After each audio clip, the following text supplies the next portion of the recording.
Bonjour, aujourd'hui je vous propose un petit comparatif rapide entre trois enregistreurs numériques. Donc sur votre gauche le Tascam DR100 Mark III, au centre le Olympus LS-P2 et sur la droite le Zoom H4n Pro. Alors effectivement le comparatif peut-être paraître un peu démesuré entre le Tascam DR100 Mark III et le Olympus LS-P2 qui ne jouent pas tout à fait dans la même gamme. On est pour l'un sur un appareil professionnel et l'autre sur un appareil plutôt destiné aux particuliers, avec le zoom qui entre deux a des qualités semi-professionnelles et qui est abordable aux particuliers de par son prix et de par sa facilité d'utilisation. Au niveau des caractéristiques, sur le zoom, nous avons deux micros en XY que l'on peut tourner sur eux-mêmes de cette façon pour avoir un angle de 90 ou 120 degrés. Sur le Olympus, nous avons deux micros sur le dessus, plus un troisième basé au centre, qui est là pour capter les fréquences graves. Et sur le Tascam, nous avons les deux micros sur le dessus, qui sont unidirectionnels, plus deux micros ici omnidirectionnels. Le Tascam comprend deux fiches XLR, une prise line out, une prise micro casque, qui sont différenciées l'une de l'autre. La prise line out est atténuable via le menu pour diminuer la puissance de sortie, pour dire par exemple le relier à un appareil photo DSLR pour qu'il n'y ait pas de saturation. Nous avons la prise mini USB qui permet à la fois de le connecter à l'ordinateur et de le recharger, la touche on-off, le réglage de volume du casque, de la sortie casque. Nous avons un petit bouton ici qui permet de bloquer les commandes et puis ici d'activer ou non le son sur la sortie line. Ici les deux prises XLR avec une prise pour brancher une télécommande et l'activation ou désactivation de l'alimentation fantôme. Sur l'autre côté, nous avons le port pour la carte micro SD. Ici, le compartiment pour éventuellement rajouter des piles, rechargeables ou non, mais sachant que l'appareil est d'origine avec un accumulateur rechargeable à l'intérieur. Donc en fait, ils sont cumulables. Et ici, le bouton pour régler la commande de gain. Sur le LS-P2, nous avons un bouton qui sert ici soit à bloquer les commandes et à l'allumer. Nous avons ici le port USB intégré. Et de l'autre côté, la prise casque et la sortie micro. La sortie casque et la prise micro, pardon. Nous avons sur cet appareil une batterie rechargeable et le port micro SD, mais sachant que l'appareil est configuré d'origine avec 8 mégas de mémoire interne. Sur le zoom, les deux micros. Ici, nous avons une prise pour la télécommande, la prise sortie casque et sortie line out, une seule comparativement au Tascam, le bouton de réglage de volume, le port mini USB qui lui permet de le connecter à l'ordinateur soit en tant qu'interface de stockage, soit en interface de audio, que ne le fait pas le Tascam. Le bouton pour allumer et verrouiller les commandes. Et de l'autre côté, nous avons une petite molette cliquable pour accéder dans les menus, la touche menu et la touche pour régler le niveau d'entrée, le niveau de gain.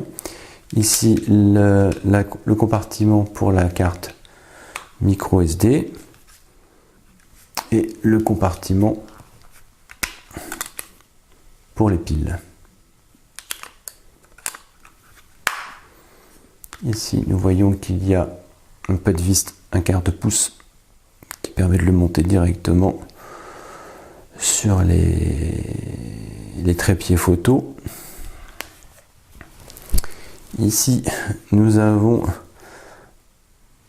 un adaptateur, un pas de vis, mais qui est de 1/8 de pouce. Il est fourni avec un adaptateur pour aller sur le 1/4 de pouce. Pourquoi pas avoir fait directement 1/4 de pouce, je ne sais pas.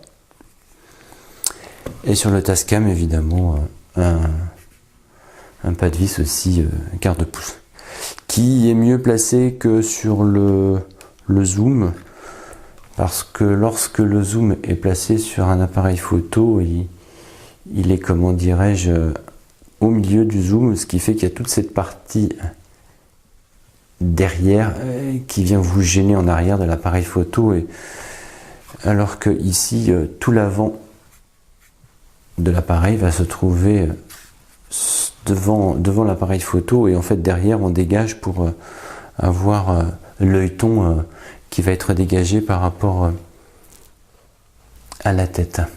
Je ne sais pas si je me fais bien comprendre. Maintenant on va faire un petit test d'allumage des appareils. Allez, on lance le zoom, qui est, je vous le dis d'emblée, le plus lent. Et la durée d'allumage varie en fonction de la capacité de la carte mémoire. Là, je crois que c'est une carte de 4 Go. Le Olympus, quasiment instantané.